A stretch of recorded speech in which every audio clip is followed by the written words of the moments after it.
Bonjour, je suis en Bonjour. présence de Coralie, qui est conseillère conjugale familiale au planning. Je te laisse te présenter. Bonjour, moi je m'appelle Coralie et en effet je suis conseillère conjugale et familiale au planning familial de Clermont-Ferrand.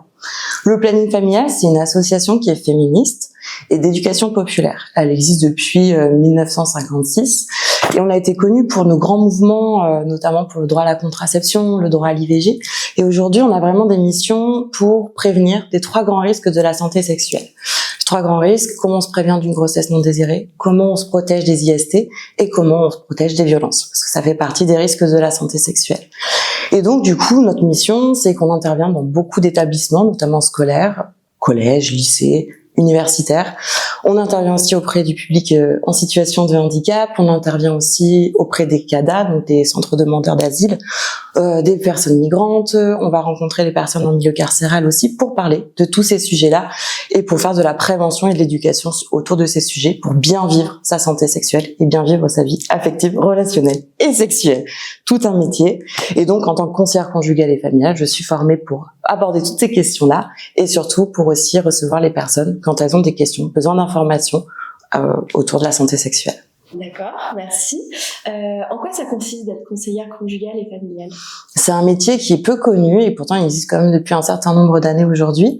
C'est un métier qui nous forme à l'écoute autour du lien et de la relation à l'autre, et on est aussi animatrice de prévention du coup sur les sujets de contraception, d'IST et de violence.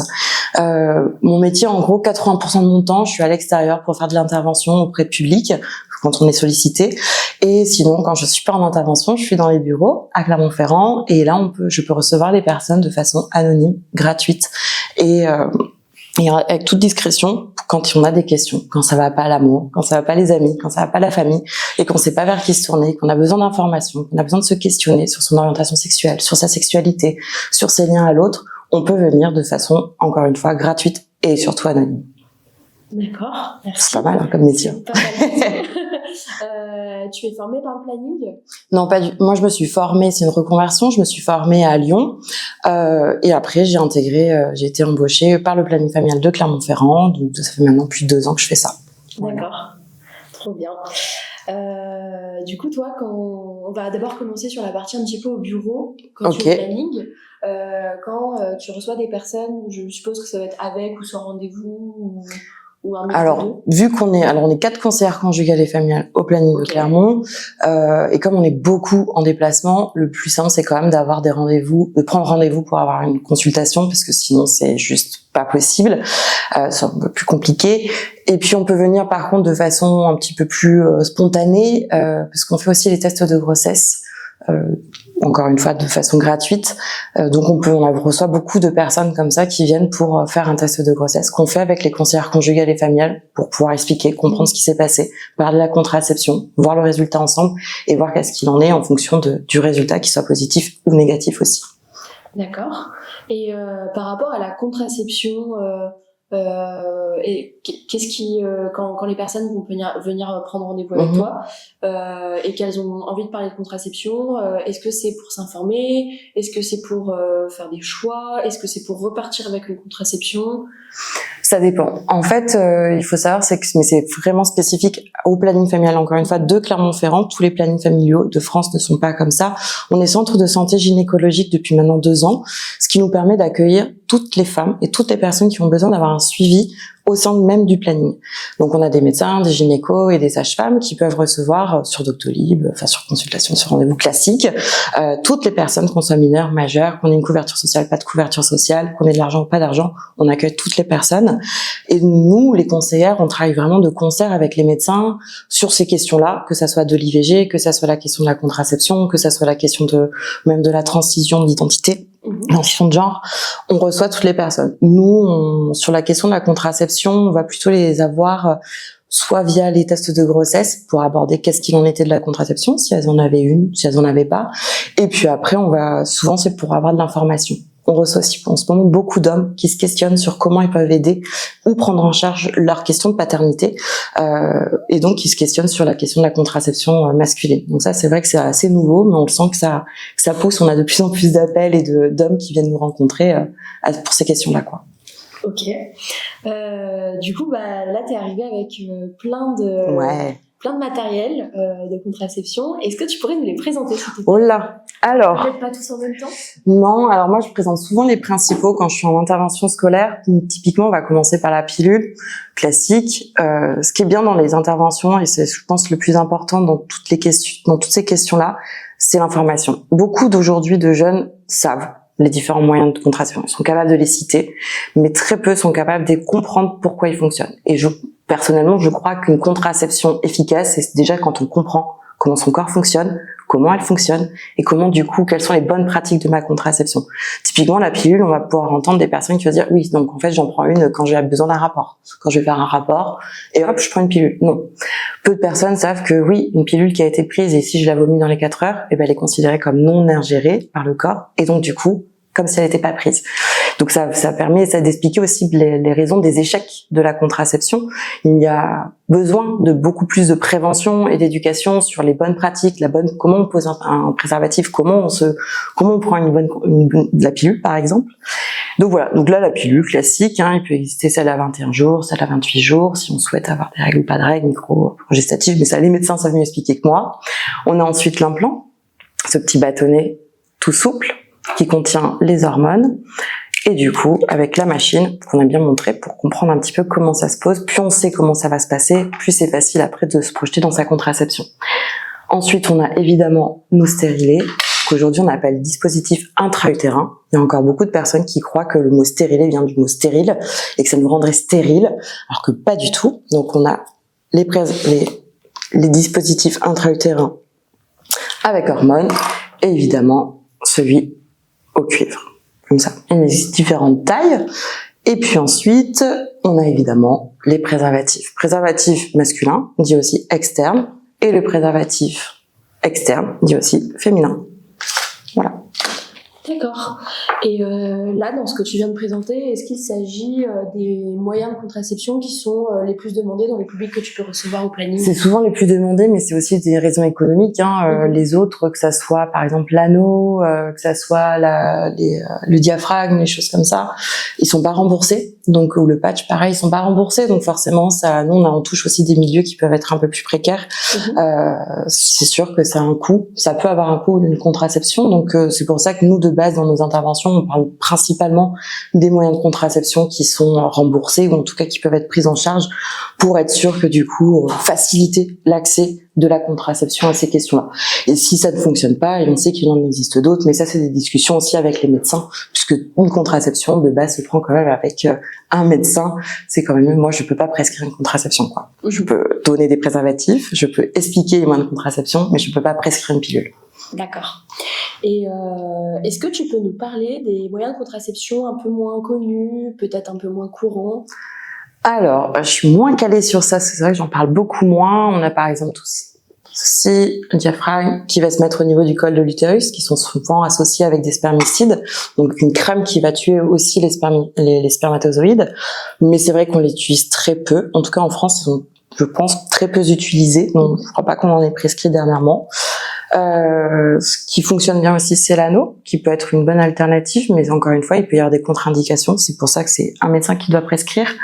Et puis, on en parlait tout à l'heure un petit peu de tout ce qui est contraception dite thermique, où là, on a ce qu'on appelle un androswitch, qui est un peu l'équivalent du slip chauffant, qui va permettre en retirant le scrotum, on va mettre le pénis à l'intérieur, on va tirer le scrotum, ça va faire remonter les testicules à l'intérieur du corps, et ensuite, on attend 3 mois, histoire que ça chauffe bien, on pose. Il faut garder 15 heures par jour pendant 3 mois pour être sûr que du coup, on puisse altérer la spermogenèse, quoi. On arrête de produire les spermatozoïdes. C'est pas encore reconnu, mais ça se développe de plus en plus. Il y a de plus en plus de demandes, mais il y a encore des contre-indications, il y a encore des questionnements là-dessus, puisque du coup, les spermatozoïdes, eux, peuvent vivre encore 3 mois dans le corps, même s'ils ont été chauffés. Donc, il y a aussi pas mal de contraintes par rapport à ça. C'est pour ça que c'est souvent la femme qui se retrouve à devoir gérer la contraception. D'accord. Et par rapport au stérilet, est-ce que tu pourrais nous expliquer, si tu sais, la différence entre les deux que tu nous as présentés? Entre le hormonal et au cuivre? Ouais. L'hormonal, il va fonctionner un petit peu comme le principe de la pilule ou de l'implant. Il est composé d'hormones qui sont du coup chimiquement créées.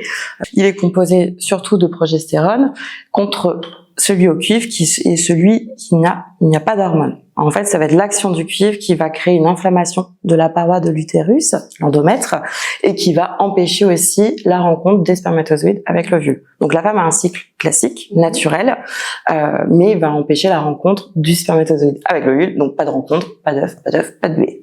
Voilà.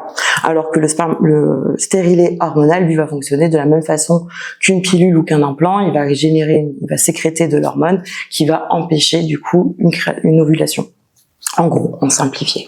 Ça explique mieux que moi. D'accord.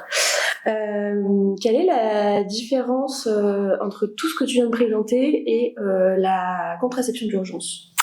La contraception d'urgence, ce n'est pas un moyen de contraception. Tous les moyens de contraception, ceux-là sont dosés, sont pensés, sont calculés, sont mesurés pour être le plus adaptés au corps. La contraception d'urgence, comme son nom l'indique, c'est vraiment en cas d'urgence. Elle va permettre soit de empêcher, de retarder l'ovulation, soit créer, c'est un peu plus compliqué, mais d'empêcher la rencontre, encore une fois, des spermatozoïdes avec l'ovule et donc d'éviter une grossesse. Sa particularité, c'est qu'elle peut être prise dans les 5 jours après le rapport à risque. Donc, plus on la prend tôt, plus elle est efficace. Mais même si on la prenait dans la minute qui suivait le rapport, elle est pas efficace à 100%. C'est bien pour ça qu'on dit que c'est une contraception d'urgence et absolument pas un moyen de contraception. Et ce qu'on oublie souvent de dire, et parfois les pharmaciens aussi oublient de le rappeler, c'est qu'il faut absolument faire un test de grossesse après, 15 jours à 3 semaines après, pour être sûr que la contraception a fonctionné et qu'on n'a pas de grossesse derrière. Voilà. Les jeunes l'appellent souvent la pilule du lendemain. Et c'est pas pourquoi ce nom est resté. Ça fait je pense, bien des années que c'est dit pilule du lendemain. Je pense que ça doit être parce qu'on attendait le lendemain pour aller à la pharmacie. Mais, et du coup, malheureusement, ça a associé des idées comme quoi la contraception, les pilules du lendemain, ça doit se prendre le lendemain. Non, ça doit se prendre le plus tôt possible et on a jusqu'à 5 jours. Mais encore une fois, elle n'est pas efficace à 100%. On entend beaucoup de choses, On entend aussi que si je la prends 3 fois dans le mois, je vais être stérile, je vais pas pouvoir avoir d'enfant, Pas du tout. Ce qui est sûr, c'est que c'est pas un moyen de contraception. Ça va pas rendre stérile, ça va pas empêcher la fertilité, quoi que ce soit. Mais c'est surtout pour nous un signe que soit s'il y a besoin d'un moyen de contraception, s'il y en a pas, qui soit plus adapté au corps, à la vie de la personne, ou alors que du coup, la contraception qu'elle a n'est pas soit bien comprise, soit pas adaptée à son mode de vie. Donc c'est plutôt pour nous un indicateur de discussion, ça va permettre un échange autour de ça, autour des vrais moyens de contraception, plutôt que une injonction à la contraception d'urgence, quoi. D'accord. Merci. Donc du coup, par rapport aux personnes que tu vas recevoir, mais en fait, même pas forcément qu'au planning, ça peut aussi être dans tes interventions. Qu'est-ce qui travaille un petit peu quelles sont les craintes un peu qui peuvent être exprimées par rapport à la contraception Là, on voit bien, on a vraiment un questionnement autour de la prise d'hormones.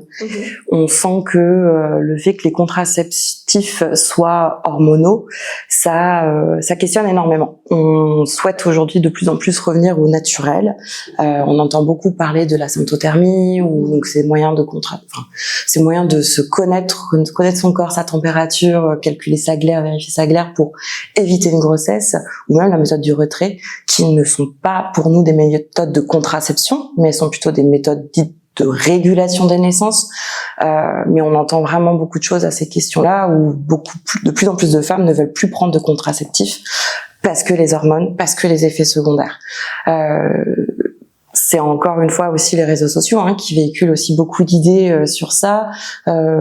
Ça pose question, ça questionne énormément. En tout cas, nous, ça nous questionne. C'est, encore une fois, on le répète, c'est une chance qu'on a en France de pouvoir avoir accès à autant de moyens de contraception qui fonctionnent, qui sont aujourd'hui en plus remboursés. On doit entendre aussi cette parole qui est il faut revenir au naturel, et c'est tout à fait légitime, mais pour l'instant c'est quand même un moyen qui nous permet aussi de bien vivre sa sexualité. C'est trop bien de pouvoir vivre sa vie sexuelle sans avoir cette peur de tomber enceinte pour les femmes qui ne souhaitent pas tomber enceinte. Donc c'est toujours pareil, c'est la question de la balance bénéfice-risque. Qu'est-ce qu'on souhaite dans notre vie? Est-ce qu'on est prête à accepter autre chose. Il y a le stérilet au cuivre, comme on l'a dit, ce qui est sans hormones, mais il peut être très vite contre-indiqué quand on a de l'endométriose, quand on a des règles abondantes, douloureuses. Donc malheureusement, après, il y a le préservatif. Mais on sait que malheureusement, il n'est pas suffisamment utilisé, même si c'est le seul qui protège, on le rappelle, des IST, des infections sexuellement transmissibles. D'accord. Et du coup, est-ce qu'il y a... toi aussi, tu peux tomber sur des personnes qui vont être insatisfaites de leur moyen de contraception de base, et est-ce que du coup tu proposes un accompagnement pour penser à un autre moyen de contraception? Comment ça se passe dans ces cas-là? En fait, déjà la contraception c'est un droit. On a le droit à la contraception en France. Il faut quand même le répéter parce que c'est pas le cas partout. Et on a surtout le droit de choisir sa contraception. Des fois, on va commencer sa vie intime et on va nous prescrire une pilule, ou on a même une pilule parce que notre acné. Et puis, ça nous allait bien, ça nous convenait bien parce qu'on avait peut-être un rythme qui était hyper calé, bien scolaire. Puis on passe étudiante où là, on fait la teuf, on fait la fête, plus de risques de vomir. Et donc, du coup, peut-être que la contraception pilule n'est plus la plus adaptée pour nous. Il n'y a pas de bon moyen de contraception. Le meilleur moyen de contraception, c'est celui qu'on choisit. Et oui, on en rencontre des personnes qui sont insatisfaites. Le corps de la femme est aussi, c'est pas une machine, on n'est pas un robot. Il change, il vit, il change. Donc notre moyen de contraception a le droit de changer. Peut-être qu'un stérilet c'est génial à un moment de notre vie, puis à un moment ça ne nous convient plus. Il y a des femmes qui n'acceptent pas du tout l'idée d'avoir un objet dans leur corps, donc tout ce qui va être stérilé ou implant, ça va pas le faire. La pilule, ça peut être assez contraignant pour des femmes qui ont un rythme de vie un petit peu aléatoire, les infirmières, quand on fait 3-8 ou autre, c'est peut-être pas le moyen le plus adapté. Donc je crois que c'est vraiment des discussions à avoir avec son praticien, avec des conseillères conjugales et familiales, pour vraiment se dire est-ce que j'ai d'autres opportunités en fonction de mes antécédents aussi, parce que des fois il y en a qui sont contre-indiqués, et puis les connaître, parce qu'on n'en parle pas toujours. On connaît beaucoup la pilule, on connaît moins par exemple le stérilet. Pendant très longtemps, il a été refusé de le poser à des personnes qui n'avaient jamais eu d'enfant, ce qu'on appelle les nullipares. Aujourd'hui, de plus en plus de praticiens s'y sont mis. Il y a des tailles qui sont adaptées aux utérus des femmes qui n'ont jamais eu d'enfant, et c'est un moyen de contraception qui fonctionne très bien et qui peut être moins invasif peut-être que l'implant, qui va être un peu moins dosé aussi parfois qu'une pilule ou qu'un implant. Donc c'est aussi un moyen qui peut être archi recommandé pour les personnes mineures et ou qui n'ont jamais eu d'enfant, quoi. D'accord. Du coup, par rapport aux personnes mineures... J'allais y venir aussi. Est-ce qu'il y en a beaucoup qui sollicitent le planning pour venir prendre une première contraception? Ouais, énormément. Et en fait, nous, on voit beaucoup en intervention, très peu savent qu'elles peuvent avoir un moyen de contraception. C'est la loi. On n'a pas besoin de l'autorisation parentale pour avoir un moyen de contraception. Et en plus, aujourd'hui, la première consultation pour contraception, elle est gratuite. Elle est prise en charge à 100%. Donc, du coup, pour faciliter encore une fois l'accès à la contraception. Ouais, nous, on a énormément. On travaille avec beaucoup les infirmières scolaires qui vont nous les envoyer. On a tout un réseau aussi de praticiens et de médecins qui vont pouvoir aussi nous les envoyer. Donc oui, on a énormément de jeunes et de moins jeunes qui viennent pour la contraception, et tant mieux. D'accord. Et du coup, dans ces cas-là, est-ce que donc ces mineurs ont un accompagnement qui peut un peu différer de quelqu'un qui va venir, qui a 30 ans? Est-ce que c'est un peu le même type d'accompagnement? Non, on va faire en fonction de là où elles en sont. Il y en a qui vont avoir une belle connaissance de leur corps, de leur fonctionnement, d'autres pas du tout, et ça, peu importe l'âge. Donc on va s'adapter en fait à ce qu'elles vont nous dire, de ce qu'elles savent, et puis on va aller mener une petite enquête pour savoir ses conditions de vie, comment elle vit, comment son conjoint, si elle en a un, sa conjointe, si elle en a une, si elle en a pas, pour savoir si c'est des discussions, pas de discussions. Encore une fois, c'est lui offrir tout le panel d'informations pour qu'elle puisse être en mesure de prendre la contraception qui lui convient le mieux, encore une fois, avec ses antécédents et avec les préconisations des médecins. Nous, on n'est pas là pour dire celle-ci c'est le mieux, celle-ci c'est le moins bien. Il n'y a pas de mieux ou de moins bien, c'est en fonction de soi. On sait que par exemple l'implant, quand on rencontre les personnes en situation de handicap, ça a été énormément posé. Beaucoup de femmes ne savent même pas pourquoi elles ont un implant, ce que ça veut dire. Donc il y a la contraception, c'est génial si elle est expliquée, si on comprend le pourquoi, les effets, qu'on puisse en discuter, et que surtout qu'on ouvre la porte on a le droit d'en changer. On a le droit que notre corps ne fonctionne pas, ne soit pas réceptif peut-être à tous ces effets-là, et on a le droit de tester. On n'a pas de baguette magique, donc on peut pas malheureusement dire vas-y, je fais un test et c'est bon, je sais que c'est ça qui me va. On est obligé d'un petit peu d'y aller un peu parfois à tâtons, et on a le droit d'en changer. Et même si ça fait parfois un peu chier, ouais, c'est comme ça. On a le droit d'en changer et on aime bien le répéter. D'accord. Et par exemple, là, si je prends le cas de la pilule, ouais. Donc si quelqu'un veut l'arrêter, est-ce qu'elle peut le faire toute seule? Est-ce qu'elle peut le faire d'un coup? Comment ça se passe, par exemple, dans un arrêt pour une pilule? Tout dépend, encore une fois, hein, quelle est la raison de l'arrêt de la pilule, si c'est pour en changer. Là, du coup, il y aura des préconisations pour éviter de faire un trou dans la raquette. Si c'est pour avoir une grossesse par la suite, du coup, on peut arrêter à n'importe quel moment. C'est des discussions. Ce qui est sûr, c'est que on peut venir au planning familial en discuter. On peut en parler avec son médecin traitant. On peut en parler avec son gynéco, sa sage-femme. On peut appeler aussi des numéros. Il y a le numéro vert qui a été agréé par le gouvernement, qui est géré par le planning familial, pour poser ces questions-là. Il y a toujours des personnes qui sont formées pour répondre. En tout cas, quand il y a doute, il faut poser une question comme ça, au moins, il y a moins de doute. Et on évite les réseaux sociaux parce qu'il y a un peu de tout, quoi. Et du coup, quand t'interviens en milieu scolaire, tu disais, et je crois que t'as cité un peu partout, pour les personnes migrantes, personnes en situation de handicap, scolaire. On va voir aussi tous les jeunes en réinsertion. On va voir milieu carcéral. On va voir, franchement, pour le coup, ça touche tellement tous les sujets. Toutes les personnes, on aimerait bien aussi aller en EHPAD aussi, ou alors peut-être pas sur les moyens de contraception, mais la question du corps, la question de la vieillesse, des changements hormonaux, elle se pose énormément en EHPAD, donc on aimerait bien y aller, mais c'est un peu plus compliqué. On va voir tous les publics, et de toute façon il y a tellement de sujets, et parce qu'on parle pas que de contraception, on va parler aussi des IST, on va parler aussi de la question de l'IVG, la question des violences. Mais pas que, on parle aussi d'amour, d'affectif, de désir, de plaisir.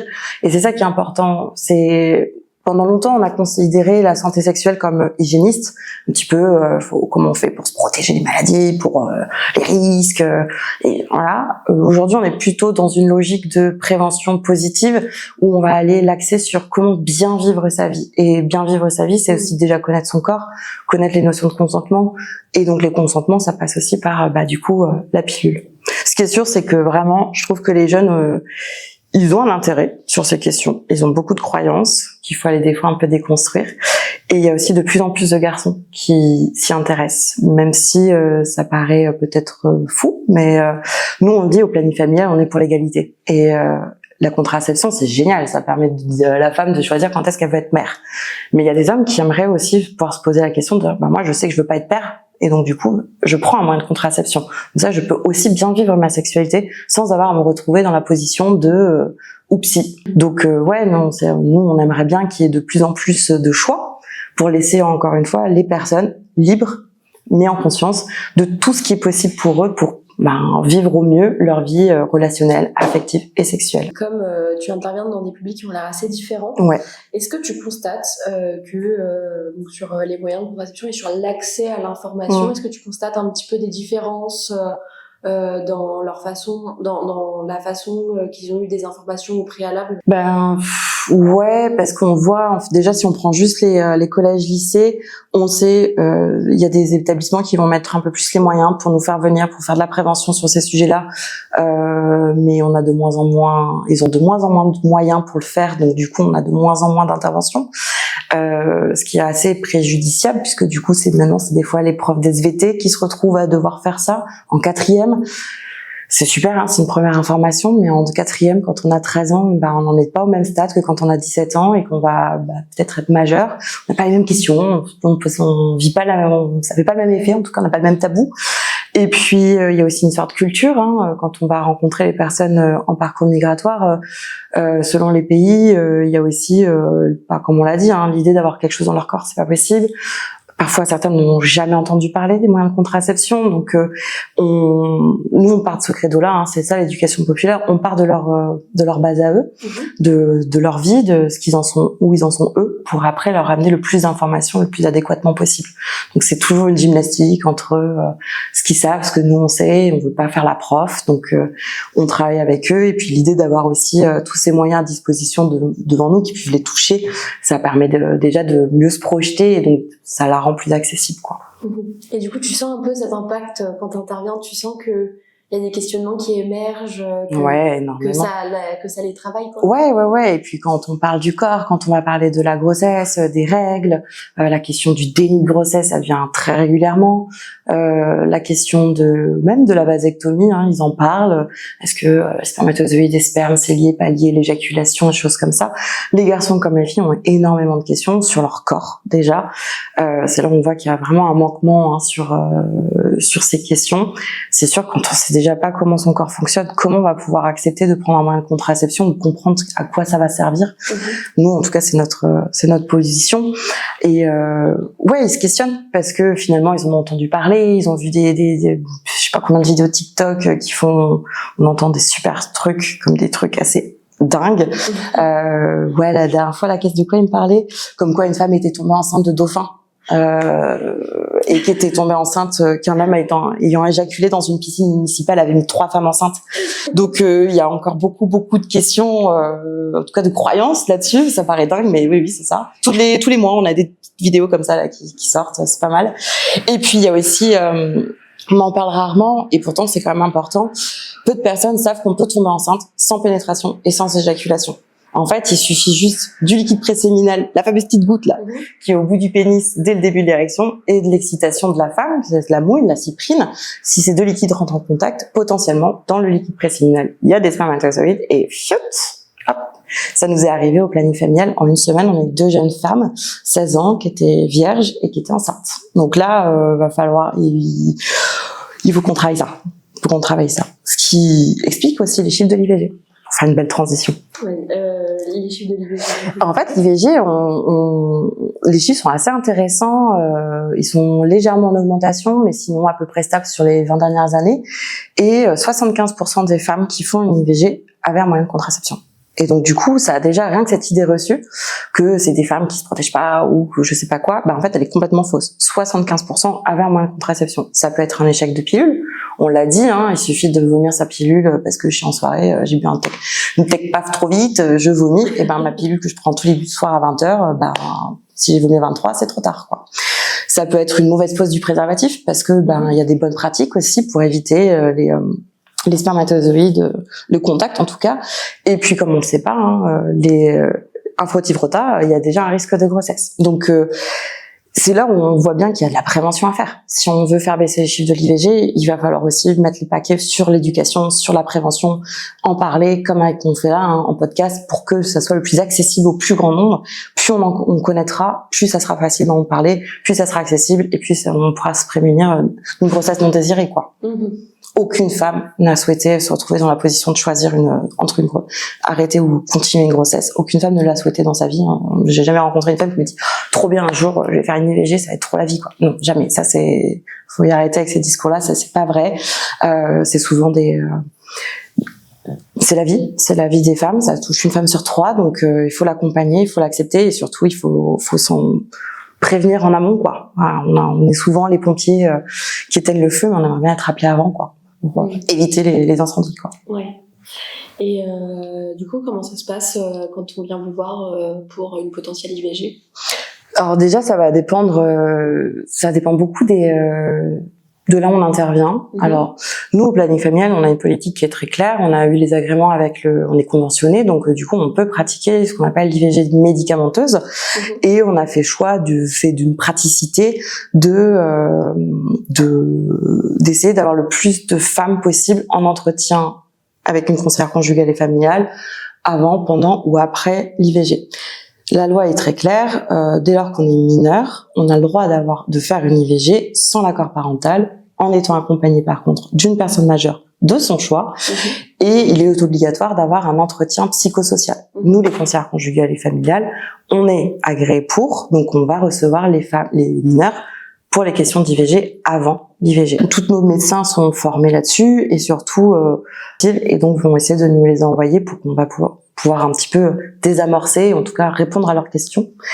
Nous, ce qu'on dit vraiment, c'est que une IVG, c'est clairement pas une partie de plaisir, mais c'est pas forcément traumatisant à vie. Dès lors que c'est un petit peu étayé, qu'on en a réussi à mettre un peu en accord notre tête, notre cœur et notre corps, quand on a eu les informations, qu'on a réussi à mettre des mots dessus sur un peu les émotions qui vont se passer autour, où on a pu répondre aussi aux craintes, aux peurs que les femmes ont, et ben l'IVG n'est pas forcément traumatisante dans le sens traumatique médical du terme, quoi. Elle va laisser un impact, elle va laisser une trace, c'est sûr, mais plus il est accompagné, plus on voit qu'il est plus facile après de bien vivre. Il y a encore beaucoup d'idées reçues sur les IVG, et donc c'est bien qu'on en parle un peu, quoi, de l'IVG. Et est-ce que au planning, vous avez un peu plus de mineurs que de majeurs qui viennent consulter pour des IVG, ou c'est vraiment...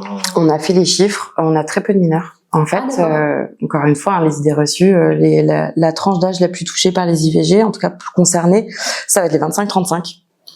Donc les IVG mineurs, on en a, mais c'est pas tant. Alors peut-être qu'elles viennent pas chez nous, mais pourtant on est quand même bien identifié planning familial pour les mineurs, donc je pense qu'on en touche pas mal. On a aussi une recrudescence, on en voit beaucoup qui ont une quarantaine d'années, qui vont confondre les symptômes de la grossesse avec celle de la préménopause, et qui, tous leurs changements de corps qui vont être liés à la préménopause et ou à la grossesse, elles vont un peu, les mélanger. Donc, on a eu beaucoup de femmes d'une quarantaine d'années, 42, 43, 46, qui sont venues pour des IVG, parce qu'elles ont découvert des grossesses. Et les 25-35, c'est la classe d'âge la plus concernée sur aujourd'hui les IVG, encore une fois, parce que le manque d'informations, en tout cas le manque peut-être d'informations claires sur la question de la contraception, 75% d'entre elles avaient un moyen de contraception, c'est bien qu'il y a quelque chose qu'on a loupé quelque part, quoi. D'accord. Et donc du coup, la gynécologue du planning, elle pratique les deux méthode d'IVG? Non, parce qu'on n'a pas de bloc opératoire. Donc on peut pas faire la méthode dite instrumentale, chirurgicale. Il y en a plein de monde, je sais pas pourquoi. Mais nous, on est agréé pour la méthode médicamenteuse. Donc jusqu'à 9 semaines d'aménorrhée, 7 semaines de grossesse. Et l'avantage, c'est qu'on travaille on est juste à côté de l'hôpital Estin, qui est à Clermont-Ferrand, et le centre d'IVG. Donc du coup, on a souvent de concerts. On a 2 médecins aussi qui travaillent dans le service d'orthogénie, qui est le service de l'IVG de l'hôpital, et qui travaillent aussi chez nous à la moitié du temps. Donc du coup, on arrive quand même à accompagner les femmes, quoi qu'il arrive, dans leur cheminement, dans le temps qu'elles veulent, pour répondre à leurs demandes d'IVG. Mais aujourd'hui, de plus en plus de libéraux ou de centres de santé vont pouvoir se former sur les questions d'IVG. Et donc, en fait, la femme va venir. Il y a toujours ce qu'on appelle une consultation pré-IVG, où là, on va rencontrer le médecin, il va y avoir une échographie de datation. C'est aujourd'hui le seul moyen qu'on a d'être sûr du délai où on en est, en tout cas, pour savoir si on est dans les clous ou pas dans les clous. Et ensuite, avec toutes les délivrances d'informations, et ensuite, elles vont prévoir un deuxième rendez-vous. Entre-temps, il y aura peut-être une consultation avec une conseillère pour donner le premier médicament. Donc, il se prend toujours en présence du médecin. Et ensuite, 48 heures après, elles vont pouvoir prendre de chez elles le second médicament et faire l'IVG médicamenteuse. Ça va se passer chez elles. D'accord. J'ai l'impression, au vu de ce que tu racontes, que j'ai l'impression qu'au planning, c'est très, quand il y a une personne, il y a un peu comme un suivi très pluridisciplinaire. Ouais, on essaie. Toutes des... Oui, on est différentes, mais on est surtout très complémentaires, et on se connaît très bien, et du coup, on connaît bien les limites de chacune de nos missions. Et du coup, on s'appuie sur les forces des unes et des autres. Et sur la question de l'IVG, ça nous est arrivé d'avoir, par exemple, je sais pas, le CHU qui va nous envoyer une jeune femme pour une IVG médicamenteuse. Eux, ils ont pas forcément le temps, ou ils ont des délais beaucoup plus longs, et ils leur disent d'aller traverser la rue, et donc du coup arriver au planning familial. Là, elle est prise en urgence parce qu'on a des créneaux dédiés, on arrive toujours à se débrouiller pour répondre à la demande d'IVG. Et puis on va après, on va voir s'il y a une conseillère qui va être là pour pouvoir faire un petit entretien, discuter ou prévoir tout est fait pour que on ne perde pas la dame, en tout cas pour qu'elle puisse avoir le meilleur accompagnement, le plus adapté à son parcours, à sa vie. Si ça doit être au secret, si elle est mineure, si elle parle pas français, s'il y a des papiers, pas de papiers, si on fait le maximum pour répondre, encore une fois, à sa demande. On n'est pas là pour dire que c'est bien ou c'est pas bien, on n'est pas là pour notre positionnement est très clair, on est là pour permettre aux femmes d'avoir accès à ce moyen-là de façon sécure, de façon la plus pas optimisée, c'est un peu fort comme mot, mais la plus adéquate possible. D'accord. Et du coup, ces femmes, est-ce que globalement elles viennent seules? Est-ce qu'elles viennent accompagnées, en couple? Ça dépend. Franchement, pour le coup, ça dépend. Okay. Je pourrais pas te dire, je pense que c'est peut-être 50-50. Okay. Peut-être un truc comme ça. Nous, on va questionner si la personne, conjoint ou pas conjoint, partenaire, en tout cas la personne qui a mis enceinte la femme est au courant, mais pour nous, c'est pas un critère. Enfin, de toute façon, c'est pas nous qui prenons la décision, c'est elle. Nous, on est là pour essayer de l'aider à avoir le panel pour qu'elle puisse mettre des mots sur tout ce qui se passe, qu'elle ait le plus de conscience possible de ce qui lui arrive, pour qu'elle puisse prendre la meilleure décision pour elle. Nous, encore une fois, on n'est pas là pour dire que c'est bien, c'est pas bien. On a tous notre ressenti, mais on n'est pas là pour aller le questionner, quoi. C'est son choix, son corps, son choix. D'accord.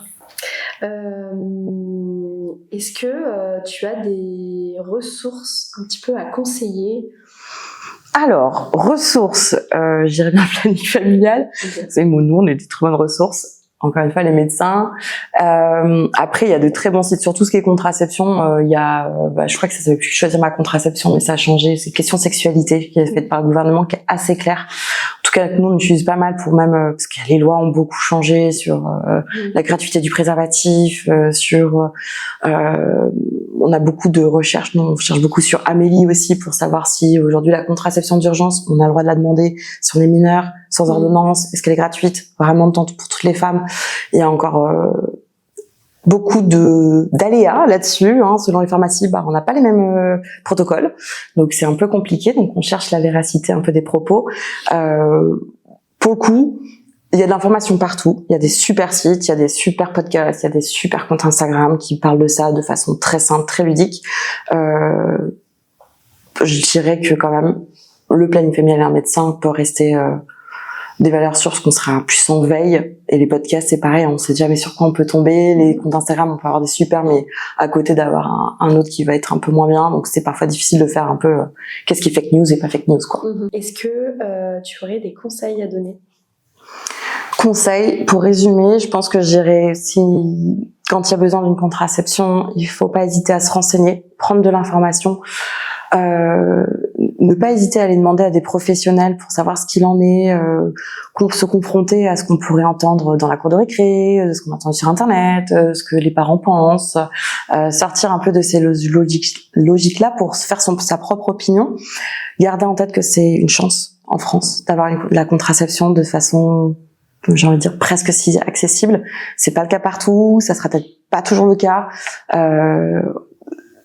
C'est beaucoup décrié aujourd'hui, les moyens de contraception, notamment hormonaux, et c'est bien dommageable, parce que je pense que ça nous permet à nous, femmes et hommes, de pouvoir bien vivre sa vie et de profiter. Donc il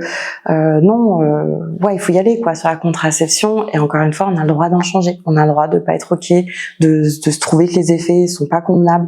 On n'a pas le droit de nous imposer une contraception hors recommandation médicale, mais on est libre de pouvoir choisir. Si on veut pas une pilule, et on a le droit de dire que je veux pas de pilule. Si on veut installer, on a le droit de dire je vais me réinstaller, mais et si le praticien n'en veut pas, ne veut pas le poser ou ne veut pas nous le prescrire, on en change. On va voir quelqu'un d'autre. Et ça, c'est trop bien. Et peut-être pour les jeunes qui nous regarderont, faut savoir, c'est que les sages-femmes aujourd'hui ont aussi la possibilité de prescrire les moyens de contraception. Elles peuvent faire tout le suivi gynécologique classique quand il n'y a pas de pathologie, de choses comme ça. Et elles ont souvent des rendez-vous assez rapidement, et puis elles sont assez douces. Donc c'est aussi un autre praticien en plus qui va s'ouvrir pour permettre de faciliter, encore une fois, l'accès à la contraception. Plus on sera dessus, plus ça sera facile. Voilà, je pense que c'est déjà pas mal. Est-ce que tu aimerais partager quelque chose qu'on n'a pas abordé et que tu aimerais Il y a 1000 choses. Qu'est-ce que je pourrais dire? Non, je pense qu'on a dit déjà beaucoup de choses, mais que c'est un peu ce que j'ai dit tout à l'heure, quoi. C'est que faut se renseigner, quoi. Faut se renseigner, il faut pas hésiter à en parler. Les jeunes sont souvent trop contents de pouvoir parler de ça. Ils sont toujours un peu gênés au début, mais en vrai, ils aiment trop. Ils ont 1000 questions et quand ils n'arrivent pas à savoir où poser leurs questions, ben ils vont aller voir sur porno, autres, sur des fake news, sur TikTok, sur compagnie. Et là, du coup, c'est là où on les perd. Et non, faut se renseigner. Il y a des lieux qui sont chouettes, qui sont cool, qui sont bienveillants, qui vous accompagneront les personnes, peu importe leur vie, peu importe leur orientation, peu importe leur genre. Et plus ça sera ouvert, plus ça sera facile.